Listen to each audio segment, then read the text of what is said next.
Saya berada di sini, view yang cantik, bangunan yang antik, cantik.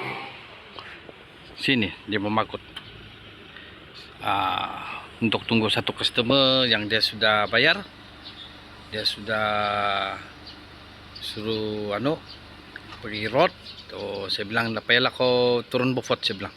Lagipun setiap kali hari 6 ataupun setiap kali tutup geres, memang saya pergi memakut, memang saya ada antar barang. Jadi lagipun dia saja satu nih untuk saya antar, tapi saya pun menghargai apa yang orang percaya dengan hasil tangan saya antarlah pergi dia.